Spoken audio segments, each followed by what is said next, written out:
buruh dan rakyat pekerja lainnya teman-teman. Kalau bisa teman-teman, kita kerahkan dosen-dosen seluruh Indonesia agar mengizinkan teman-teman untuk turun aksi teman-teman. Kita tugaskan untuk kuliah di jalanan teman-teman. Sekian dari saya. Hidup rakyat Indonesia.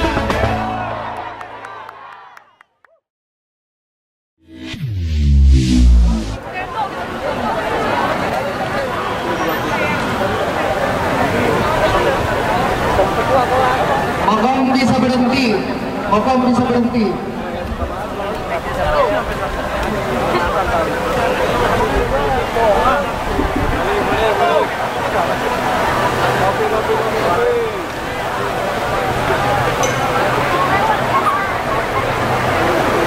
Hidup mahasiswa, hidup pekerja, hidup rakyat Indonesia.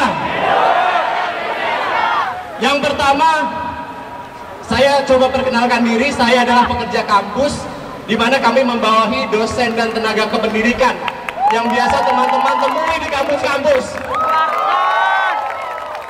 Yang pertama, saya ingin mengucapkan salam hormat untuk teman-teman mahasiswa dan teman-teman rakyat semuanya yang ingin memperjuangkan Indonesia menjadi lebih baik, teman-teman. Di lapangan aksi ini, teman-teman, di lapangan aksi ini, kita semua setara, teman-teman. Kita semua adalah rakyat-rakyat yang tertindas. Kita semua adalah rakyat-rakyat yang dimiskinkan oleh pemerintah di negeri ini, teman-teman. Saya coba share ya. Kami sebagai dosen, kita mengalami ketertindasan yang berlapis, teman-teman. Ketika kita kuliah, kita harus menikmati biaya kuliah yang mahal. Ketika menjadi dosen, kita harus mengalami upah yang rendah, teman-teman. Banyak dari dosen yang rendah, upahnya di bawah UMR, teman-teman. Kalau teman-teman dosen bilangnya ngamen, karena kita harus bekerja lebih dari satu tempat kerja, teman-teman. Kemarin saya sempat mendengar para pejabat kita bilang mereka yang kabur tidak nasionalis, teman-teman. Mereka lupa, teman-teman. Mereka lupa, teman-teman. Sila kelima kita keadilan sosial bagi seluruh rakyat Indonesia, teman-teman. Justru pemerintah kita yang tidak nasionalis, teman-teman. Dia melecehkan Pancasila sila kelima, teman-teman. Dan saya berpesan, teman-teman, ke depannya kita harus berkolaborasi, mahasiswa, dosen, buruh, dan rakyat pekerja lainnya, teman-teman. Kalau bisa, teman-teman, kita kerahkan dosen-dosen seluruh Indonesia agar mengizinkan teman-teman untuk turun aksi, teman-teman. Kita tugaskan untuk kuliah di jalanan, teman-teman. Sekian dari saya. Hidup rakyat Indonesia. Oke, selanjutnya aku panggilkan kawan dari PSHK Viola. Kawan-kawan dari PSHK Viola, silahkan naik ke lewat sini.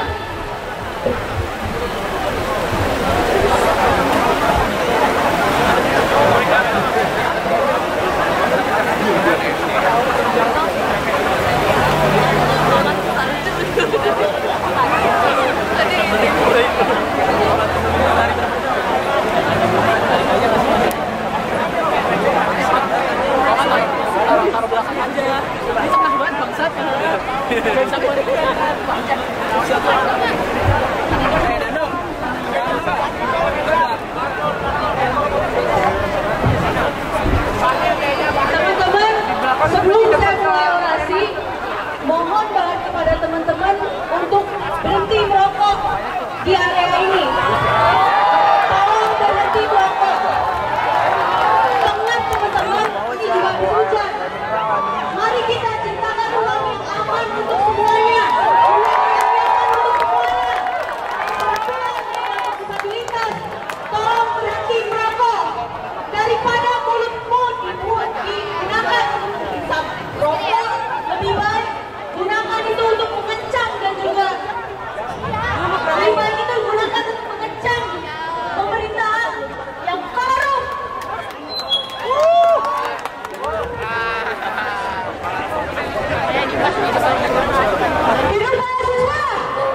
dari Unusia.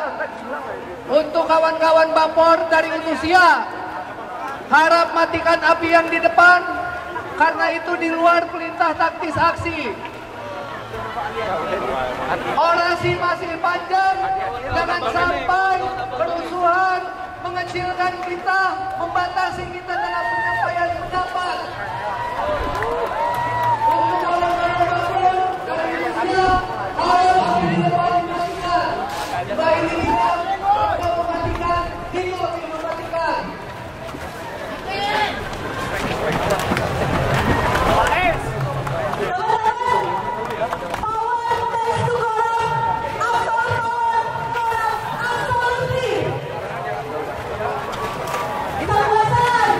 Punya tendensi untuk korup, apalagi kekuasaan yang absolut pasti korup. Jokowi dan juga Prabowo punya kecenderungan yang sama. Teman-teman bisa lihat, mereka ingin memperpanjang tentakel kekuasaannya sampai ke kekuasaan lain, bukan hanya kekuasaan presiden atau eksekutif, tetapi sampai ke kekuasaan kehakiman dan juga kekuasaan legislatif. Kalau teman-teman tahu, sore ini Presiden Prabowo memanggil hakim-hakim dari Mahkamah Agung untuk diberikan instruksi. Itu sudah menyalahi salah satu prinsip dari negara hukum, teman-teman, bahwa tidak boleh ada intervensi kekuasaan, khususnya untuk menjaga kemerdekaan dan independensi kekuasaan kehakiman. Mahkamah Agung sudah mau diberikan instruksi untuk menjalankan tugasnya. Mahkamah Konstitusi kita lihat sebelumnya juga sama. Teman-teman bisa lihat di beberapa waktu lalu, Mahkamah Konstitusi mengeluarkan putusan yang memberikan karpet merah untuk putra Jokowi, Gibran Rakabuming Raka, untuk menjadi wakil presiden saat ini. Selanjutnya Mahkamah Agung juga melakukan hal yang sama untuk memberikan karpet merah bagi putranya Joko Widodo, Kaesang Pangarep, untuk menjadi calon kepala daerah melalui putusan Mahkamah Agung. Namun untungnya perubahan melalui undang-undang dan juga putusan Mahkamah Agung itu tidak ditindaklanjuti. Ketika presiden bisa mengintervensi kekuasaan kehakiman, maka celakalah penegakan hukum kita. Apa teman-teman mau Mahkamah Agung bisa memutus sesuka-suka hati presiden? Apa teman-teman mau Mahkamah Konstitusi jadi alat presiden dan juga elit-elit politik? Ini jadi satu hal yang perlu dikawal, teman-teman. Teman-teman di sini banyak Gen Z dan juga milenial. Teman-teman mau cari pekerjaan, usianya nggak cukup, apakah syarat usia lantas diturunin untuk teman-teman melamar pekerjaan? Kemudian milenial dipecat, mau lamar kerjaan, tapi usianya terlalu tua. Apakah serta-merta usianya bisa dinaikkan untuk melamar pekerjaan? Tidak, teman-teman. Yang bisa melakukan itu hanyalah presiden dan putra mahkotanya melalui Mahkamah Konstitusi dan Mahkamah Agung.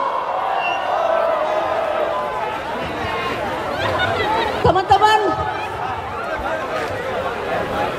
setelah demonstrasi hari ini, setelah aksi hari ini, mari kita sama-sama bersetia pada nilai-nilai keadilan sosial dan juga integritas, agar apa yang kita bawa dan juga kita protes hari ini tidak hanya berhenti di depan patung kuda ini, tetapi terus-menerus kita perjuangkan sampai kita tidak mewarisi pemerintahan yang korup, sampai kita memutus generasi elit-elit politik yang korup.